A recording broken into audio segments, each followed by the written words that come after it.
Hello everybody and welcome back to my YouTube channel. This is your host, Dr. Carmen Bryant, and this is Overcoming Narcissist Abuse. Thank you guys so much for joining me. Those of you that are new subscribers, thank you for coming and finding something valuable that I say that will help you in your situation, whether you're out, you're still in, you're trying to determine whether you're dealing with a narcissist or you're trying to find a way to escape that narcissist and that narcissist abuse. It doesn't have, a narcissist, it's irrelevant what their nationality, sexual preference, color, language, religious preference is. A narcissist, and narcissists do not change. And in accordance to the DSM, which is the Diagnostic Statistical Manual of Psychiatric Disorders, hold on, let me pull it out.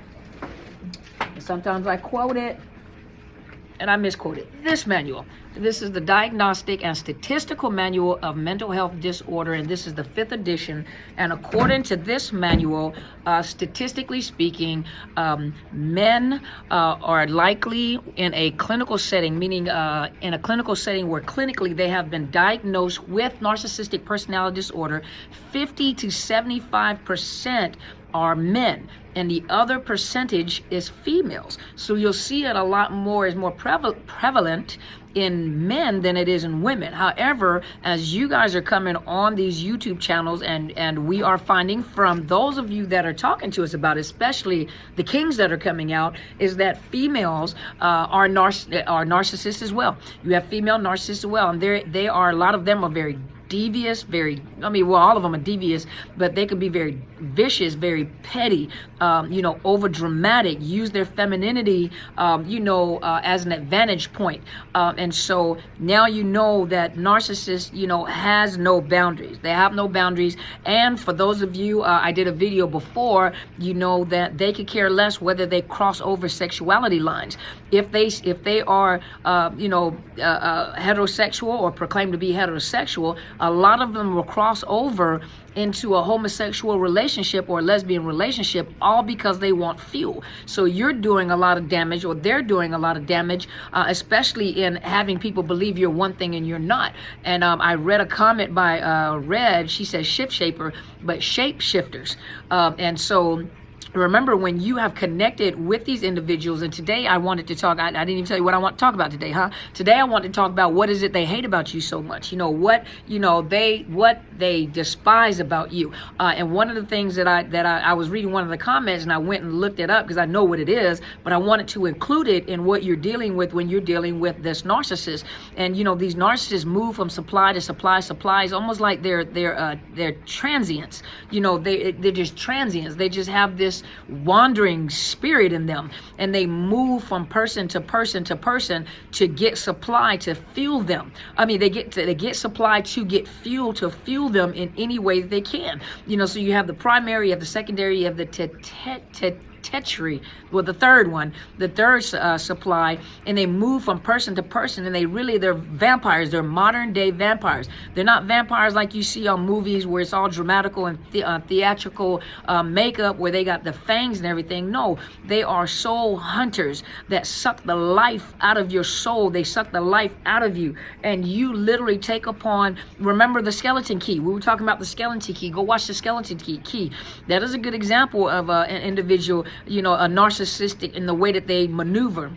And even a shapeshifter. Here on Merriam-Webster, it says that the definition of shapeshifter is one that seems to be able to form, one that seems able to change form or identity at will, especially a mythical figure that can assume different forms, such as animals. You see them turn into werewolves and crows and all that. Those are shapeshifters. But you're dealing with a modern day shapeshifter, a person that looks at their supply and then mirrors them and takes the shape of that, or shifts shape and their mentality and the language of that individual that they're connecting with. And so that's why many of them will study you. They study you in order to pick up on your language, pick up on your lifestyle, pick up on your profession, pick up on your friends. They see something of value in you. And the thing that they see of value in you is the very thing that they despise, because they cannot shapeshift into. I think we there are movies where you see people turning into glasses of water. You guys remember Wonder Twins, from the Wonder Twins back in the I don't know what year it was, that long time ago, where you see the Wonder Twin power activate into a pail of water, into an eagle, but they shape shifted. They change into different things. And that's the same way that a narcissist, a modern day narcissist, is. They shapeshift, but they just turn into the specimen that they're looking at. They look at the supply that they want, and they begin to, it's almost like they begin to take form of what they do. They take form of the personality and the character of the person, of the prey that they're watching. That's why a lot of narcissists, like the greater narcissists, they take their time in studying you. They study you on social media. They study you in your pictures. What is it that you like? Where do you hang out with? What is your language? What group of people do you hang around? What is your profession? What is your passion? What is your language? How do you act? How do you conduct yourself? What type of individual you are? Because they need to pick up on subtle cues that you don't realize that you're giving. Certain subtle cues. That's why a lot of people that are, online coaches, a lot of the coaches that are doing YouTube videos and channels, they become prime targets. They become prime targets for narcissists, because the narcissist watches just like you guys are watching. And they watch our language. They watch how we talk. They watch what we're passionate about. They watch to see how we dress. They watch to see what the audience is like. How do we cater to the audience? And they're able to blend in with the audience to actually talk to us, to respond to us, and that's why I tell you guys, even on these YouTube channels, social media, a lot of the people that you are interacting with and are exchanging information back and forth with, and even that communicate with the coaches that are on live, they're not all survivors. A lot of the ones that you're talking to are actually narcissists. Usually when I catch them, I delete them, but a lot of times, I'm not really focused on that. I'll focus on the language. I'll watch to see what is being said, and I pay attention. So I do monitor that, and I have TMG. She also monitors for me. She let me know what she sees, and then I go look. And so my goal is to safeguard you guys while you are on YouTube. However, obviously I don't know you personally, so I can't, when I'm off camera, or when I'm not on live, I can't monitor your life. So you got to be careful when these people are wanting to reach out and connect with you. Do not connect with everybody on YouTube. I don't care what they sound like when they're talking. That's how they pull you in. And remember, you got shapeshifters. You got those that watch you and they mirror you. They listen to how you talk. They listen to what you do. And especially like videos like these, they'll go replay them to pick up on the language, to pick up on the body language, to pick up on the hand movements, to pick up on the lifestyle. They'll go look and research on Google. They Google you. Some of them will spend money on doing background checks. These background checks they have on YouTube, not YouTube, but on Google, you can do these background checks to find out where these people have lived. What was their careers like? What was their job references? Who are they connected to? They go look at the people that you are connected to. So this is how much work they put into getting that supply, or locking into that supply. Because once they've locked into a prey, they'll do anything to pursue that prey. Some of them are very careful because they know that that whoever they're targeting can cause depending on who they are, can cause a major narcissistic injury, and expose them especially. And so you got to remember that with a narcissist, the thing that you think they love so much about you is the very thing that they despise later on. So they look at you and they look at the qualities that you have. The friends, you are a nice person, you are a popular person, you are life coaches, you have people, different things in life that you do, nurses or homemakers or mothers and fathers, any place, pastors and deacons and deaconesses and bishops and priests, and they watch to see what influence you have, and they desire that. They're so jealous over that because that is what they want and they can never have. The only thing they can ever do is mimic and mirror your attributes. They mimic and mirror your strength and your power, and they present themselves to you, but they're presenting you to yourself because they've studied you. So by the time they show up, they've studied you for a while. They don't just accidentally show up. They don't just accidentally appear. They've studied you, and they put out those little feelers to see where you are, how you're going to respond to the comments. What are you going to say? How are you going to encourage? What are you going to do? They put out these little feelers to see how you're going to respond. You got some of those narcissists that are ugly, and I mean, let's keep it real. Some of them look like straight mud ducks, Shrek. whomever, an opossum, when they grin, they look just like an opossum, but they'll put up, but their charms, those charms and that personality, it just woos you, where later on when you break away and you're around your friends, you're like, girl, I don't even know what I was thinking. Has he always looked like that, or has she always looked like that? And your friends like, yes, they've always looked like that. And you're like, no, because they look so beautiful. No, because it was that fog, that illusion that they that like a skunk, they sprayed you. You can't, your sense of smell is off, or your sense of, you are so mesmerized by their charms and how sweet they are and how wonderful they make you feel and how pretty you feel when you get around them, that you look beyond then you start making up excuses. Well, it's not all about the looks. It's an intelligent individual and I'm tired of going after look. No, they ugly. You knew they were ugly. You just trying to play it down, and your friends are telling you that individual, she looked like the Wicked Witch of the West. Okay, well, the Wicked Witch on the West on certain movies was cute, but that Fiona, she looked like Fiona. My favorite movie, Shrek. So she looked like Fiona when you met her. And then your boys are trying to tell you, like, you do know, and you're like, no, because she's got a good heart, or he's got a good heart, just great personality. They were telling you, and you're trying to play it down. Now you want to fight. You become a flying monkey before you become a source of supply, But it's like this blinding, this blinders are over your eyes, and you can't see the truth.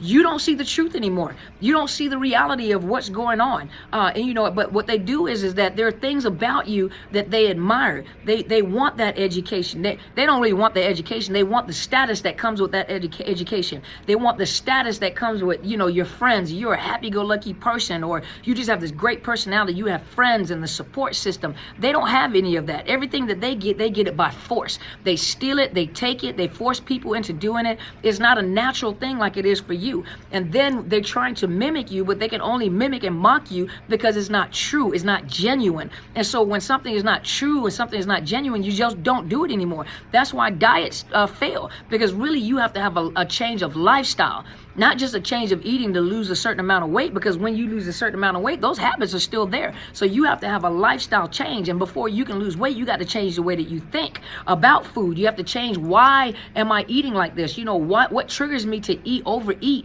What caused me to get obese?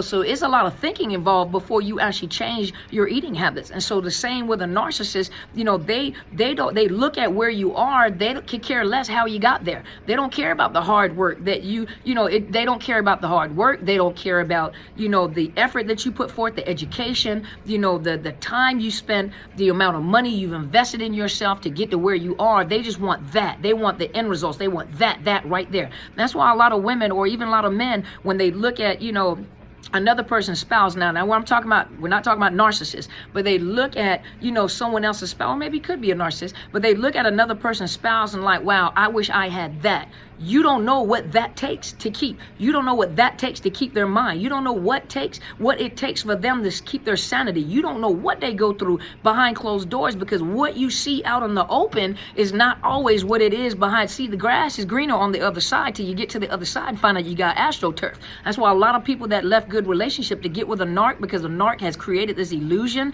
and created this, it's that bait and switch, has created this image of, that's just like with cigarettes. Why it always got to be a sexy woman laying across the car smoking a cigarette? They didn't show you the ugly lungs. They didn't show you when the person got cancer and they started losing their hair, or they're losing their teeth. They didn't show you all that. Put one of them people on the hood of a car, the one that has a hole in their neck that talks about, hey, and it doesn't have a voice box anymore. Put one of them on the hood of the car with a cigarette. I bet you won't buy the cigarettes then. It's all about advertisement. That's the same way about a narcissist. All about advertisement. It's all about pulling you in to their world, not them coming into your world. They're pulling you into their world, but they're going to mimic and mirror you. And so as soon as they find out that you're a human, and they cannot see, they project their ugliness on you to make you think that you are just as flawed as they say they are. They take all your attributes. They take all those things that are valuable, that are good, that are beautiful, the love, the smile, the laughter, the beauty. They take all that upon themselves, and then they transfer that, they project that ugliness on you to make you think, you looking at them like, it make you think they look like Fiona, or they look like, Fire Marshal Bill off of Color, in Living Color, if you guys remember that show back in the day. But they project that on you, so you think that you look like that. You don't see the real you in the mirror anymore. You don't see all the wonderful things about yourself. But that was what they were after. And because they realized they can never get it, then they start to destroy that very thing and project, their ugliness on you. So you take upon how they feel about themselves, and they take upon how you really are. And it's not real. And so what they despise the most about you, especially those of you that have gotten out of the relationship, what they despise the most is that you got this thing called bounce back. Is you got this thing called resiliency. Is you got this thing called, I'm going to get myself together and I'm going to prosper. I'm going to ignore. They hate to be ignored. They hate to be no contacted. They hate for you to find them irrelevant, because their whole life stems around finding, making sure that people find the value in them, being seen. It's all about me. If I'm not the one making you laugh, then the joke is stupid. If I'm not the one getting the compliment for the outfit that you were wearing and I got the outfit on, well, it doesn't fit you the same way it fits her, or it doesn't look right on you than it does on him, then they're going to attack you. Now they're going to attack you. It's almost like, I know you are, but what am I? I know you are, but what am I? If you really look at the narcissist, you're dealing with this little child that never grew up. You're dealing with this individual that never grew up. And the things that they do at the level of an adult is the stuff that little kids do.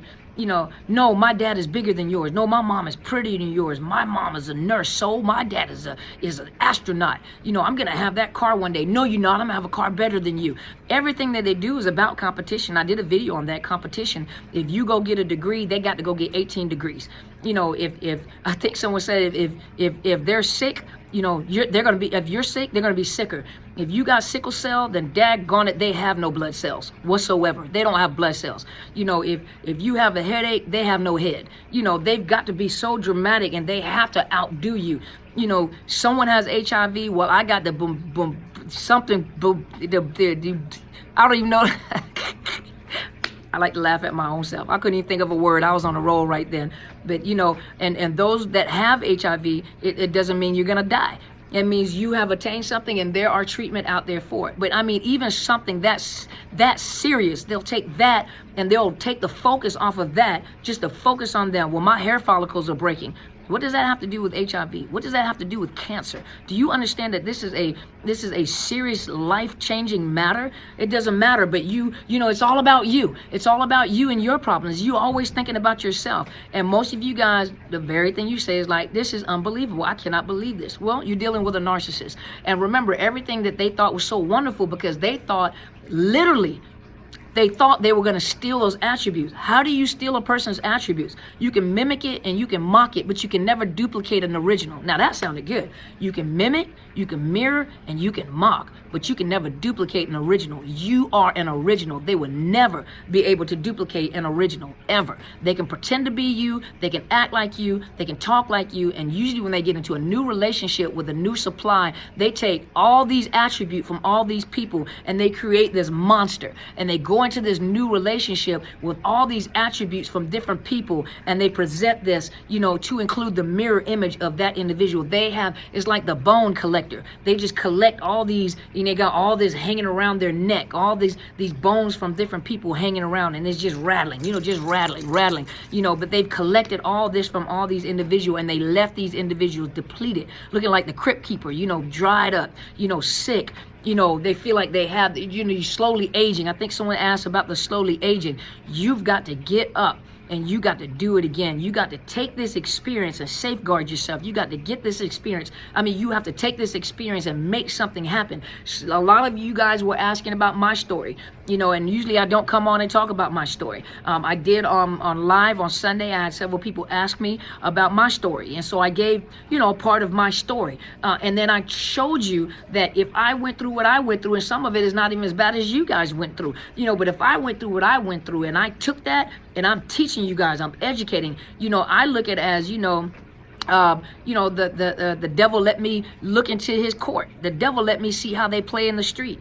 I've learned some stuff that nobody else knows about. That's how you look at it. You let me into your world. And when you let me into your world, you let me see how you function. And you know what? I'm going to escape. And now I'm going to take all this information and use it against you. That's how you have to see the enemy. And when I say the enemy, I mean this person that has shape-shifted and ruined your life, has attacked your mind, has attacked your soul, has attacked your family, everything about you, your finances. They have attacked everything. Look at it as you've allowed me to peek into your world. And now that I've peeked into your world and I've escaped from it, now I'm going to tell people about this insidious being. I'm going to tell people about this world that I looked into to make people more aware. And a lot of you guys have stories, especially the men. We need to hear from the men. You guys need to be writing books to let people know that it's not just the women that have been through this.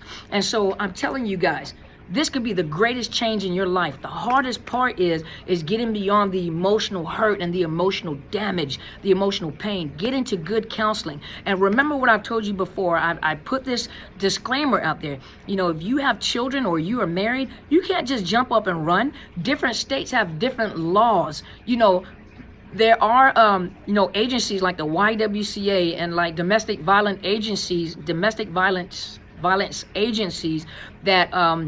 that help those. And I know a lot of you are dealing with the physical abuse, but the mental abuse, but they also assist you with relocating, changing your identity, safeguarding you. They do have like the YWCA here. They are connected to the legal system that assist you with your escape. Get it documented so you can, you can move on and get, healing. And those of you with children, you can't just jump up and run, because they can say in certain states, they can say you got up and you kidnapped your children, especially if you don't have any proof or you never kept record or people can't vouch for you as to why you're running. They fight you in the legal system. They fight you in the courtroom. They fight you and they smear your name. They've smeared your name to their friends. They have taken their story at what they have done to you, and with the new supplies and the flying monkeys and to their friends, they've taken that story and flipped it around and make it seem like it was you.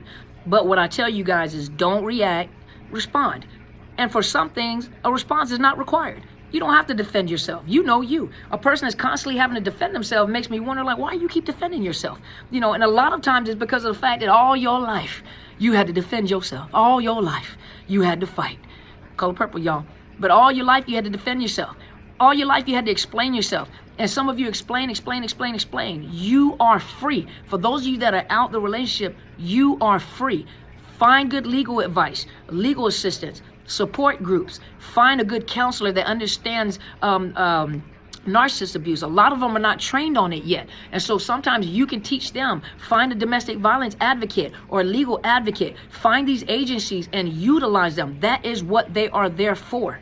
Show them my videos. Show them Quinn Holiday's videos. Show them Angie Atkinson's videos. Go and show these people these videos to give them hey, I recommend going to watch this. Hey, I recommend you going and listening to these videos, to give them an education of what they're dealing with. Some of you guys were telling me you're in law school. Some of you guys are the medical professionals. You guys have been abused by a narcissist. You got to get this information in there and out there. You recognize it. You might be the one person that saves someone's life in the medical arena. You might be that one person that recognizes in the medical field, in the legal system, wherever you are at. In a hairdresser, it doesn't matter. But you may be that one person that's able to rescue another person from either committing suicide, committing murder, or being killed themselves.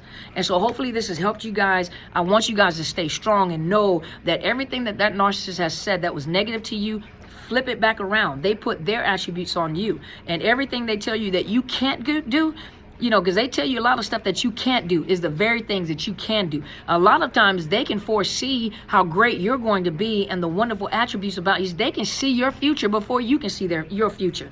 They tell you, and they'll tell you that, you think you all that. No, you think I'm all that.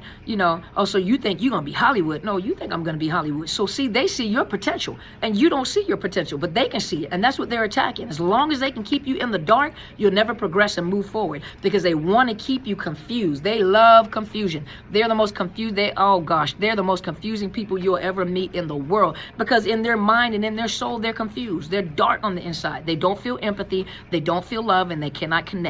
They cannot bond with people. Okay, so hopefully this has helped you guys today. Hopefully this is a word of encouragement to someone. Share these videos, get these videos out there. You guys start making these videos. I'm here to support you. You know, I'm gonna keep it real. So if it's garbage, I'm gonna tell you it's garbage. You know, if I think that you're gonna pull in a narc, then I'm gonna tell you, hey, you need to pull your videos, because you mess around, you gonna pull a narc in your port, in your life. And so, or if you're spewing too much information, or you're giving too much information that leaves you wide open, then I'll tell you. If you ask me, I'll go look. I'll tell you. And I'm gonna keep it. Don't ask me for my opinion if you don't want it, because I'm gonna keep it real. You know, I'm gonna keep it 100, y'all. I'm gonna tell you, okay, from a professional standpoint and from an experiential standpoint as well, and especially having to deal with people in a clinical setting that deals with it all the time or are coming out of it. And so hopefully this has helped you guys. Please subscribe to my YouTube channel. I'm Dr. Carmen Bryant, Overcoming Narcissist Abuse. Hit the bell so you know whenever I upload new videos, and that is usually Tuesday through Friday. And then on Sundays, I usually come on live between 8 and 9 o'clock Pacific time.